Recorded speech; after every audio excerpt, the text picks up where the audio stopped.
সুপ্রিয় শিক্ষার্থীবৃন্দ, আসসালামু আলাইকুম। আজকে আমার ইউনিট অফ কম্পিটেন্সি 3 এর মডিউল 10 এর আলোচনা। তো আজকের বিষয়বস্তু হলো বুটস্ট্র্যাপ 5 এর কন্টেন্টস ইউটিলিটিস। এর মধ্যে রয়েছে typography, image, table, video and ratio ইউটিলিটিগুলো। তো একে একে শুরু করি তাহলে। Responsive typography. তো আমরা যদি গুগলে বুটস্ট্র্যাপের নিজস্ব ওয়েবসাইটে যাই, তাহলে আমরা এখান থেকে এই ডকুমেন্টেশনে গেলে আমরা এখানে দেখতে পারবো যে কন্টেন্ট নামক একটা মেনু রয়েছে। তার নিচে সাব মেনুতে এইখানে এটার পরে রিবোর্ডটা বাদ দিয়ে তারপরে টাইপোগ্রাফি, ইমেজ, তারপরে রয়েছে টেবিল, তারপরে ফিগার। তো আমরা প্রথমে টাইপোগ্রাফিতে যাই। এখানে টাইপোগ্রাফিতে গেলে দেখতে পাবো যে বিভিন্ন ধরনের হেডিং এর জন্য বুটস্ট্র্যাপে H1 থেকে H6 পর্যন্ত যেগুলা HTML, CSS, HTML এর এলিমেন্ট, এবং এগুলা সবই হলো ব্লক লেভেল এলিমেন্ট। তো এগুলো আমরা যদি ইউজ করি তাহলে H1 এর জন্য আমরা এরকম বড় একটা হেডিং পাবো। এটা বুটস্ট্র্যাপের নিজস্ব। আমরা যদি নর্মাল HTML, CSS এ আমরা যদি এই H1 দেখি তাহলে হয়তো এরকম হবে না। সেটার ডিজাইনটা, সেটার ফন্ট সাইজটা অন্যরকম হবে। কিন্তু বুটস্ট্র্যাপে আমরা যদি ইউজ করি, এগুলো ইউজ করি, তাহলে এরকম পাবো।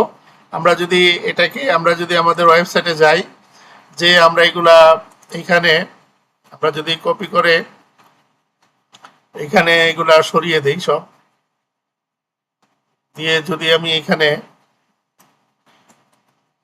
এগুলা দেখি বডির ভিতরে আমরা প্র্যাকটিস করি, তো এখান থেকে আমরা কপি করে নিয়ে যাই। এগুলো কপি করে নিয়ে গিয়ে আমি এখানে দিয়ে দিলাম। তো তাহলে আমাদের আউটপুটটা কিরকম আসে সেটা দেখি। তো আমরা যদি এখানে যাই, এরকম আমাদের আউটপুটটা এরকম আসে, এবং এগুলো রেসপন্সিভ বলতে যা বোঝায়, আমরা যদি এটাকে ছোট বড় করি তাহলে ক্লিয়ারই দেখা যাচ্ছে, কোনো সমস্যা হচ্ছে না। তারপরে আমরা এটা এরকম দেখাবে। তো আমরা যদি এটার বাহিরে নর্মালি করি তাহলে হয়তো এরকম দেখাতো না। তারপরে আমরা যদি যাই এখানে তাদের যে ওয়েবসাইট রয়েছে, সেখানে পরবর্তীতে আমরা যদি এরকম করি যে প্যারাগ্রাফকে যদি আমরা H1, H2, H3 এটা নিয়ে কাজ করি, তাহলে কিন্তু আমরা কপি করে নিয়ে যাই, যে যদি আমরা এটা দেখি এটার পরিবর্তে, তাহলে কিন্তু আমাদের একই রকম আউটপুট আসবে। আমরা একটু দেখি, আউটপুটটা কিন্তু সেম, একই রকম। অর্থাৎ আমরা এই ইউটিলিটি হিসেবে আমরা যদি H1, H2 ইউজ করি, H1, H2 ক্লাস ব্যবহার করি, তাহলে কিন্তু প্যারাগ্রাফও ওই হেডিং এর মতো হয়ে যাচ্ছে। তো আমরা এই সুবিধাটা এখান থেকে পাবো সহজে, এগুলা কপি করে নিয়ে। তারপরে কাস্টমাইজ হেডিং, আমরা যদি কাস্টমাইজ করতে চাই, যেমন এখানে কাস্টমাইজ করে কি করা হলো যে small, class, text, body, secondary, কালারটা চেঞ্জ করা হলো, এরকম দেখাবে। এই যে এরকম দেখাবে। এটা এইটুকু হেডিং, এটুকু দেখাচ্ছে হলো হেডিং একটু বড় করে। তারপরে একটু যখন আমরা কালার চেঞ্জ করে ভিতরে একটা স্মল নামক একটা সিমেন্টিক ইউজ করেছি, তো সেইখানে একটা এলিমেন্ট ইউজ করে যখন লিখেছি সেটা একটু ছোট হয়ে গেছে। এরকম আমরা কাস্টমাইজ হেডিং বানাইতে পারবো।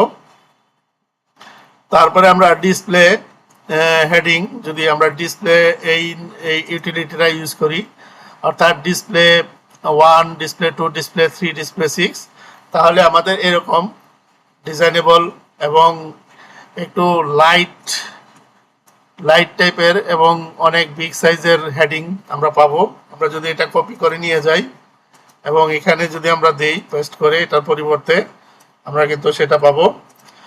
তো আমরা এখন এটা দেখি কিরকম দেখায়। এই যে এরকম দেখাবে।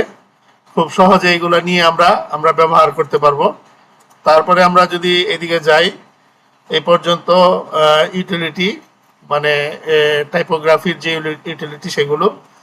তারপরে আছে ইমেজে যদি যাই, আমরা যদি ইমেজ ফ্লুইড ব্যবহার করি, এখানে ইমেজের জন্য যে ইউটিলিটিটা রয়েছে সেটার মধ্যে মেইন ইউটিলিটি হলো ইমেজ ফ্লুইড। এটা ব্যবহার করলে আমরা সাইজটাকে এখানে কি বলা হচ্ছে, ইমেজ ইন বুটস্ট্র্যাপ আর made responsive with এত this applied max white 100% height auto to the image. So অর্থাৎ আমরা যদি এইটা ব্যবহার করি, এই ইউটিলিটিটা ব্যবহার করি, তাহলে আমাদের ম্যাক্স হোয়াইটটা হবে 100%, অর্থাৎ প্যারেন্টের যে হোয়াইট সেটা পুরাটা পাবে এবং হাইটটা হবে অটো। তো এখানে এটা দেখানো হচ্ছে যে এখানে এই ইমেজটা যদি ব্যবহার করতো তাহলে এরকম দেখাতো। তো আমরা আমাদের এখানে আমাদের যে ফোল্ডার রয়েছে, আমাদের যে প্রজেক্ট ফোল্ডার, সেটা হলো এটা। আমাদের এই প্রজেক্ট ফোল্ডারের ভিতরে, ইমেজের ভিতরে আমরা অনেকগুলো ইমেজ রেখেছি। তো আমরা যদি একটা কপি করে নিয়ে যাই এখান থেকে আমি এটা কপি করে নিয়ে গেলাম।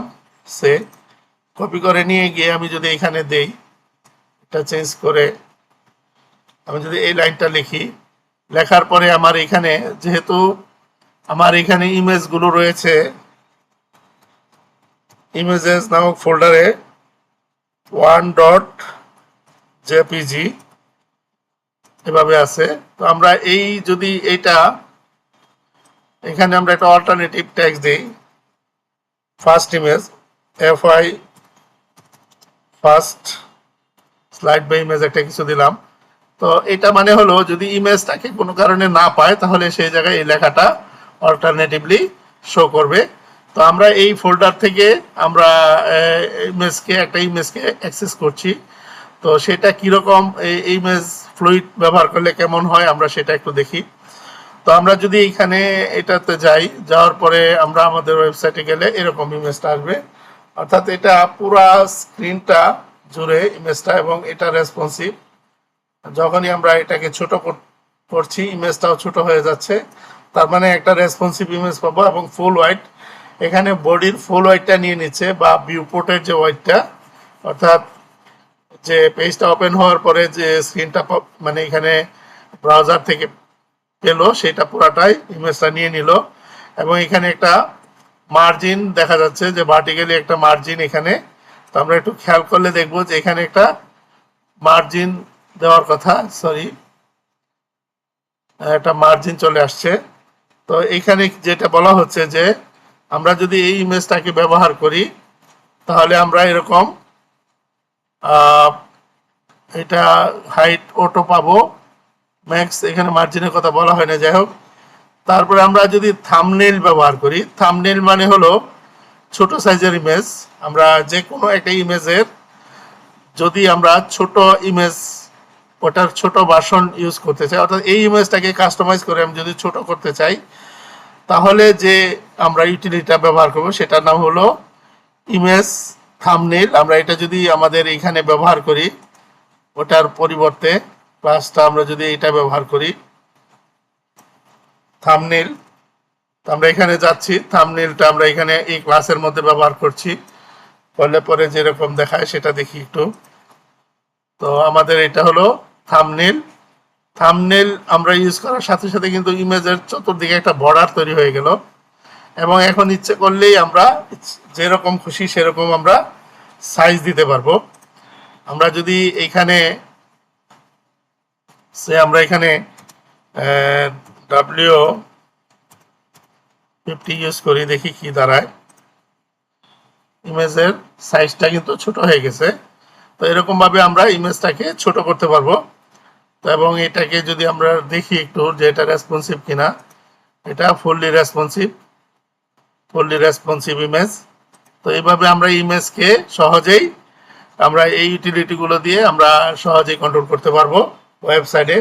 তারপরে আরও রয়েছে, যদি আমরা রেডিয়াস দিতে চাই তাহলে রাউন্ডেড প্লাস ইউজ করব। তারপরে আমরা যদি ইমেজটাকে প্রথমে বাম দিকে, স্টার্ট মানে লেফট, এন্ড মানে রাইট, যেখানে খুশি আমরা ব্যবহার করতে পারবো। আমরা যদি এখানে দুইটা ইমেজ দেখি, এই দুইটাকে আমরা এখানে কপি করে নিয়ে আমরা এইটার পরিবর্তে ইউজ করি এখানে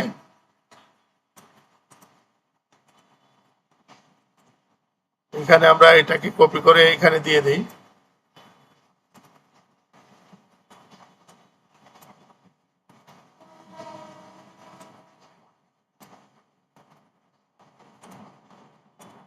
দুই নাম্বার ইমেজ দিলাম এখানে, এটাকে আমরা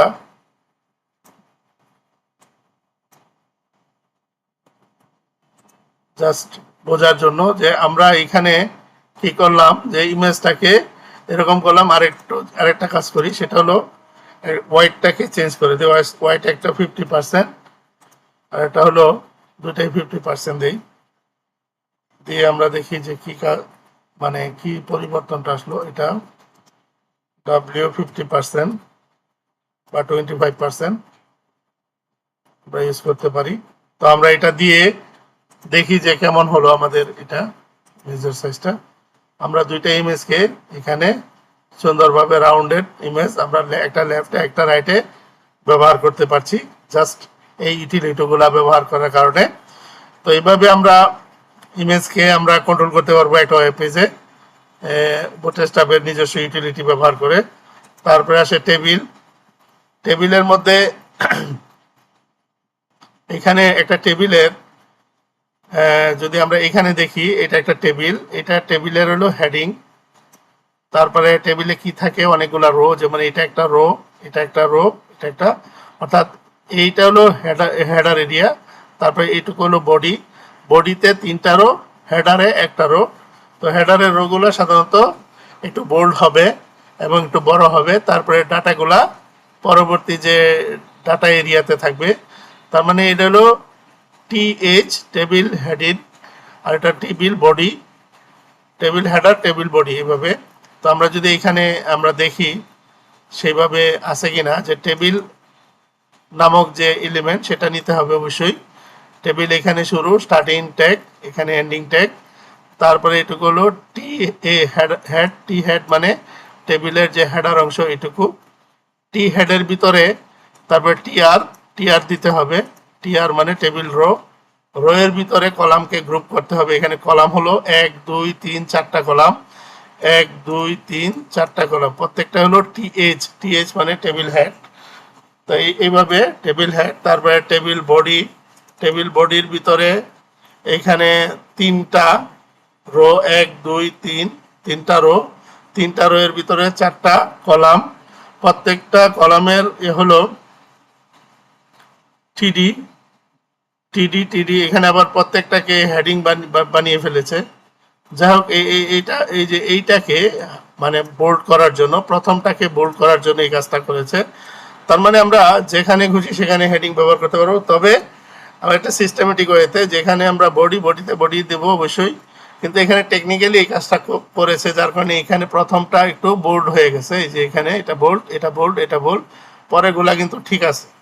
তো এইভাবে একটা টেবিলকে আমরা নর্মালি যদি চিন্তা করি, যে এইখানে এটা যদি না দিতাম, এইটি টেবিলটা হলো বুটস্ট্র্যাপের ইউটিলিটি। এটা না ইউজ করলে, আমরা যদি আমাদের প্রজেক্টে যাই, এখানে টেবিল নামক একটা ফোল্ডার আছে। ফোল্ডারের ভিতরে আমাদের কিছু কাজ আছে টেবিলের উপরে। আমরা যদি উপর থেকে দেখি, সেম ভাবে এই যে টেবিল হেড, তারপরে এখানে ফার্স্ট লাস্ট এইচ, এভাবে আমাদের এখানে 3টা রো আছে। এখানে আমরা এই ইউটিলিটিটা ব্যবহার করি নাই, টেবিলের যে ইউটিলিটি সেটা কিন্তু ব্যবহার করা হয় নাই, অর্থাৎ ক্লাস টেবিলটা ব্যবহার করি নাই। তো এই অবস্থায় আমাদের আউটপুটটা কীরকম আসে সেটা আমরা একটু দেখি। তো এইটুকু হলো সেই আউটপুটটা।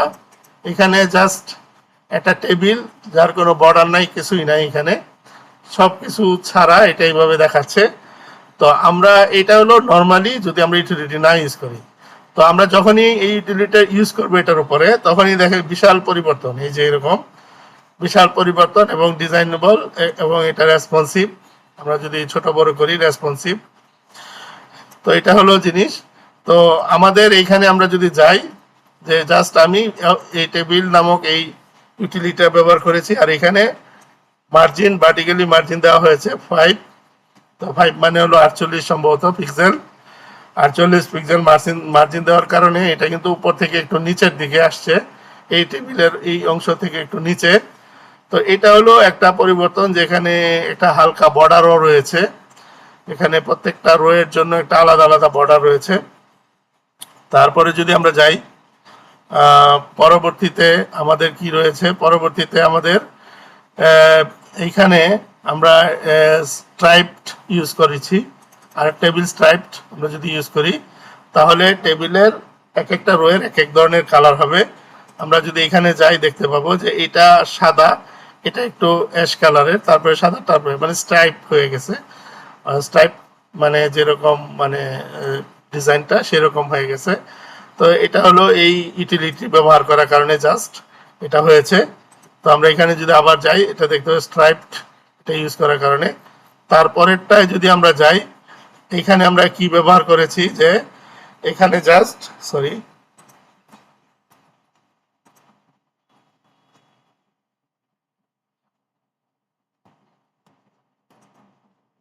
আমরা এখানে কি ব্যবহার করেছি, এখানে টেবিল স্ট্রাইপ কালার এটা, আর এটা জিনিস ব্যবহার করেছি সেটা হলো সরি এইটা, এটা ব্যবহার করেছি। তারপরে আমাদের এইখানে আমরা এইখানে যদি সরি এটা ক্লিক করাতে এটা হয়ে গেছে। তো এইখানে আমরা জাস্ট কি ব্যবহার করেছি যে টেবিলের যে রো আছে, রোটা কোথায়, যেখানে ডাটা রোগুলার মধ্যে টেবিলের কালারে টেবিল প্রাইমারি, তারপরে বডির ভিতরে টেবিল সেকেন্ডারি আমরা ব্যবহার করেছি এই জিনিসটা বোঝানোর জন্য যে আমরা এখানে কি কাজটা করেছি যে এখানে স্ট্রাইপ ইউজ না করে আমরা প্রথমে এই রোর উপরে টোটাল রোটার উপরে আমরা কালার করেছি। তারপরে এখানে টিডিতে যদি কালার করি জাস্ট একটা কলাম শুধু কালার হবে, তো সেটা এরকম। তারপরে এখানে দেখা যাচ্ছে পুরো কলাম কালার হয়েছে। এটা কিভাবে করা হচ্ছে দেখি। তো আমরা এখানে এই যে টেবিল স্ট্রাইপ কলামস, এখানে কলাম অনুযায়ী স্ট্রাইপ হচ্ছে, অর্থাৎ আমরা আগেরটা স্ট্রাইপ শুধু স্ট্রাইপ ইউজ করেছিলাম, এরকম হয়েছিল। এখন আমরা জাস্ট কলাম স্ট্রাইপ করেছি, যার কারণে এটা সাদা, তারপরে এস, তারপরে এটা। তারপরেরটায় যদি আমরা যাই, এখানে হোভার কাজ করে। তো এটা যদি আমরা দেখি একটু যে এখানে টেবিল হোভার ইউজ করার কারণে হোভার কাজ করে। তারপরে টেবিল বর্ডার, আমরা যদি টেবিলের বর্ডার দেই তাহলে কিরকম দেখায় সেটা একটু দেখি। এটা হোভার, আমরা যদি এটা বর্ডার করি, এটা হলো বর্ডার, এই যে বর্ডার দেখাচ্ছে হালকা করে। তো বর্ডার এখানে আমরা কি কি ব্যবহার করছি, টেবিল বর্ডার, তারপরে টেবিল অ্যাক্টিভ, অর্থাৎ আমরা যদি কোনো একটা টেবিলের রোকে অ্যাক্টিভ করে দেই তাহলে কিরকম দেখায় সেটা একটু দেখে। এটা এই যে এই কলামটা, এই রোটা অ্যাক্টিভ করা হয়েছে, অ্যাক্টিভ করার কারণে এটা এরকম দেখাচ্ছে। আর এখানে একটা হালকা করে বর্ডারের কালারটা যেহেতু একটু হালকা, এই জন্য হালকা দেখাচ্ছে, অর্থাৎ বর্ডার দিতে পারবো। এটা দিয়ে এই ইউটিলিটি ব্যবহার করে আমরা বর্ডার দিতে পারবো। তারপরে আমরা টেবিলের স্মল মানে বিভিন্ন পয়েন্ট, ভিউ পয়েন্ট ইউজ করতে পারবো, ব্রেক পয়েন্ট ইউজ করতে পারবো। যদি এখানে যাই, তো এটা আমরা বিভিন্ন ধরনের ব্রেক পয়েন্ট ইউজ করেছি এখানে। আমরা যদি এটা একেবারে ছোট করি, এরকম মানে আসলে খুব একটা বোঝা যাচ্ছে না, তবে আমরা ব্রেক পয়েন্ট ইউজ করতে পারবো, table SM break point use করতে পারবো। তারপরে টেবিল রেসপন্সিভ আমরা একটা ডিবের ভিতরে যদি ইউজ করি তাহলে সেটা রেসপন্সিভ হবে। তারপরে আমরা যদি টেবিল রেসপন্সিভের ভিতরে যদি আমরা অনেকগুলা যদি এরকম হেডিং দেই, অনেকগুলা যদি রো ডাটা ইউজ করি তাহলে কি হবে সেটা একটু দেখি। তো আমরা যদি এইদিকে যাই তাহলে কিন্তু এটা র্যাপিং হয়ে যাচ্ছে। আমরা যদি রেসপন্সিভ ইউজ করি, এরকম করি, তাহলে র্যাপিং হবে। তো এগুলো টেবিলের আদি মানে মোটামুটি ভাবে যেগুলা ইউটিলিটিগুলা রয়েছে সেগুলা। তো আরো রয়েছে ইউটিলিটি, এগুলা আমাদের যে সাইটে এগুলো পাওয়া যাবে, গ্রুপিং করা যায়, ডিভাইড করা যায়। তারপরে এখানে টেবিলের গ্রুপ ডিভাইড করা যায়, তার এইগুলা করা যায় আর কি। এইগুলাই মূলত টেবিলের। তারপরে যদি আমরা যাই যে আমাদের ডকুমেন্টে গেলে পরে আমাদের এই টেবিল শেষ হলো। ইমেজের যে আমরা এটা দেখলাম থাম্বনেল এবং যে ইমেজ ফ্লুইড ব্যবহার করলে আমরা যেটা পাই সেটা হলো ম্যাক্স হোয়াইট 100% পাই, হাইটটা অটো পাই। তারপরে প্রিভেন্ট ইমেজ ওভারফ্লো হয় না। তারপরে adjustable automatically on the screen সাইজের সাথে অটোমেটিক্যালি অ্যাডজাস্টেবল হয়ে যায়। আর থাম্বনেল ব্যবহার করলে তো দেখানো হলো।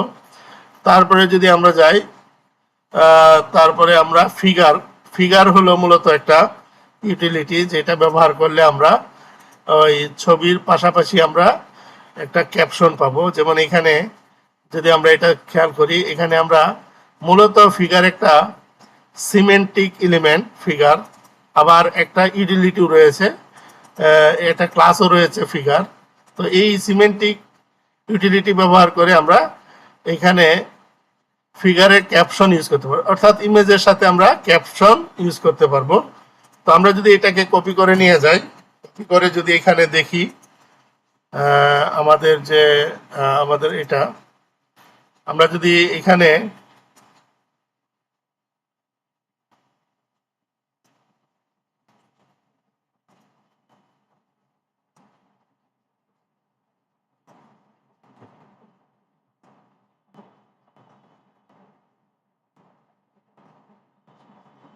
আমরা এখানে একটু মানে এটাতে জাস্ট একটা ক্যাপশন ব্যবহার করা হয়েছে। তো ক্যাপশনটা হলো ফিগার ফিগার ক্লাস, আমরা এটা একটা সিমেন্টিক এলিমেন্ট ফিগার, তারপরে ক্লাসও ফিগার। তো এইটা আমরা বুটস্ট্র্যাপের ক্লাস। তারপরে আমরা একটা ইমেজ দিলাম, ইমেজে আমরা কি ব্যবহার করলাম, ফিগারের image, class figure, image fluid, rounded, তারপরে অল্টারনেটিভ হলো স্মল দেওয়া স্যাম্পল, তারপরে ফিগার ক্যাপশন ক্যাপশন এখানে ফিগার ক্যাপশন নামক ইউটিলিটি ইউজ করতে পারি। টেক্সট অ্যালাইনমেন্ট সেন্টার, অর্থাৎ ইমেজটাকে সেন্টারে অ্যালাইন করতে পারি। তারপরে আমরা এখানে ক্যাপশনটা দিয়ে দিতে পারি। তো আমরা এটা যদি একটু দেখি কেমন হলো এটা, আমরা এখানে একটা ক্যাপশন দেখতে পাচ্ছি, আর ইমেজটা টেক্সট অ্যালাইন সেন্টার করা হয়েছে। যাই হোক, এটা ওইভাবে যেহেতু এর প্যারেন্ট নাই, এই জন্য র্যান্ডমলি এক সাইটে এটা মানে ওপেন হয়েছে। তো যাই হোক, আমরা এখানে ওই ফিগারটা ইউজ করলে কি হবে, এটা রেসপন্সিভ, এবং আরেকটা জিনিস হবে কি, এটা মিনিংফুল হবে এবং ইউজার ফ্রেন্ডলি এবং এসইও ফ্রেন্ডলি হবে যদি আমরা এই সিমেন্টিকটা ব্যবহার করি ফিগারের ক্ষেত্রে বা ইমেজের ক্ষেত্রে। তারপরে আমরা এটার বেনিফিটটা বলা হচ্ছে সিমেন্টিক এইচটিএমএল সাপোর্ট, তারপরে better accessibility, clean image, caption layout, caption থাকবে। তারপরে আমরা রেসপন্সিভ টেবিল আলোচনা করা হয়েছে। তারপরে আমরা টেবিলের যে সকল এলিমেন্ট ইউজ করা হয়েছে। তারপরে আমরা ভিডিও, আমাদের যে ওয়েবসাইট সেখানে আমাদের ভিডিও এমবেড করা লাগতে পারে অনেক সময়। তো সেই ক্ষেত্রে আমাদের বুটস্ট্র্যাপে যে ইউটিলিটিগুলো রয়েছে সেগুলো হলো রেশিও ইউটিলিটি। তো এইগুলো আমরা ইউজ করব ভিডিওকে কন্ট্রোল করার জন্য, ভিডিওর সাইজকে কন্ট্রোল করার জন্য। তো এখানে রেশিও নামক ইউটিলিটি ব্যবহার করা হয়। তারপরে রেশিও -16:9, তারপরে 4:3, 1:1, এটা হলো ওয়াইড এবং হাইটের যে রেশিও সেটা 4:1, অর্থাৎ অ্যাসপেক্ট রেশিওর মতো।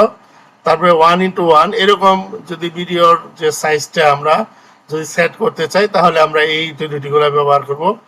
তো আমরা এখানে দেখি যে আমাদের এখানে কি করা হয়েছে, যে এখানে 16:9 রেশিও ব্যবহার করা হয়, রেশিও 16:9। তারপরে যে একটা ভিডিও লিঙ্ক দেওয়া হয়েছে এখানে, সেটা ভিডিও লিঙ্কটা কোথায় যাবে, আই ফ্রেমের মধ্যে। আই ফ্রেম এই ইউটিলিটি ব্যবহার হবে এবং এটার এসআরসি হবে, এসআরসি হলো এই ভিডিওর যে লিঙ্কটা, ইউটিউব ভিডিওর লিঙ্ক। তারপরে হলো টাইটেল হলো ইউটিউব ভিডিও। তারপরে কি হলো, অ্যালাউ ফুল স্ক্রিন, এটা ব্যবহার করা হয়েছে। তো যাই হোক, এটা আমরা ব্যবহার করে দেখবো যে এটা কিরকম হয়। তারপরে এখানে আরেকটা ভিডিও দেখানো হচ্ছে যে এটা আবার আরেক রকম YouTube title, YouTube video allow. আমরা যদি এটা কপি করে নিয়ে যাই তাহলে দেখতে পাবো আমাদের কিরকম দেখায়, সেটা আমরা দেখতে পাবো এখানে।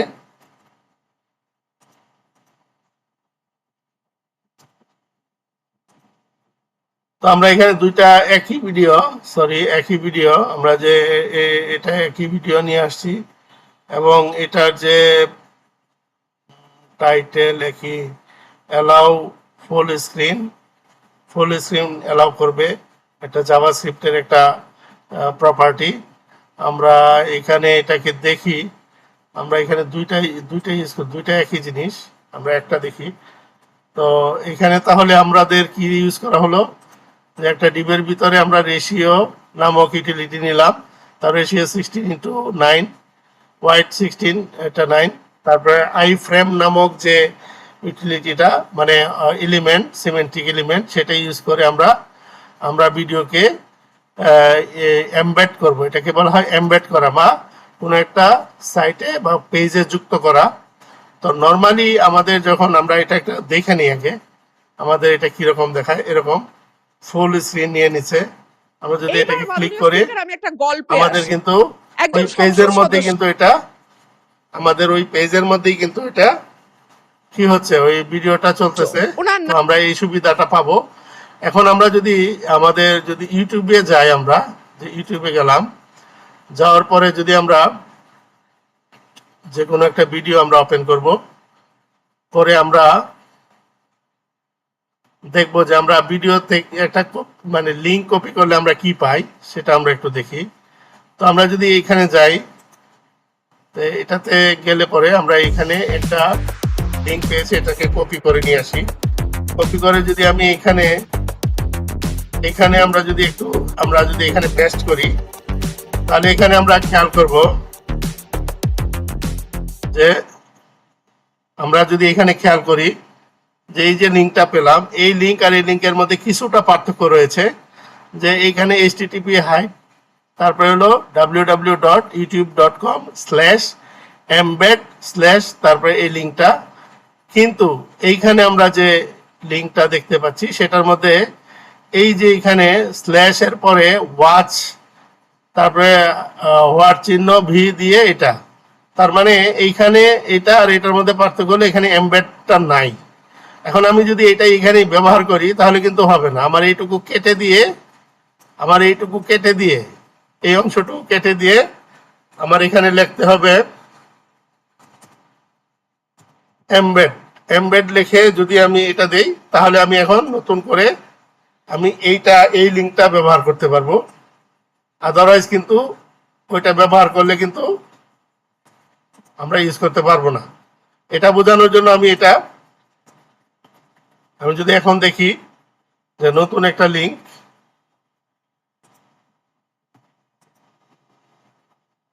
আমি বিনীতভাবে বলবো তৃতীয় ভাষা বাধ্যতামূলক করবার আগে আমাদের নজর দেওয়া উচিত। আমি বিনীতভাবে বলবো তৃতীয় ভাষা বাধ্যতামূলক করবার আগে আমাদের নজর দেওয়া, এটা অর্থাৎ আমাদের ওইখানে ওয়াচের যে পার্টটা ওইটা বাদ দিয়ে দিতে হবে।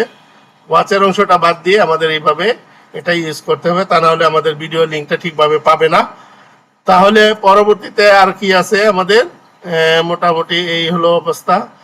আমরা যদি এইটা নিয়ে যাই, এটাতে নতুন কিছু আছে কি আমরা দেখি একটু। নতুন কিছু নাই, জাস্ট একটা হেডলাইন ইউজ করা হয়েছে। তো যাই হোক, আমরা এইভাবে আমরা আমাদের ওয়েবসাইটে আমাদের ওই যে ভিডিওকে এমবেড করতে পারবো। ভিডিও ওয়েবসাইটে যুক্ত করাকে বলা হয় এমবেড। তো তাহলে আজকে এই পর্যন্ত থাকুক। আমাদের আজকের যে আলোচনার বিষয়বস্তু তা হলো কন্টেন্ট ইউটিলিটিস। তো আশা করি তোমরা বুঝতে পেরেছ।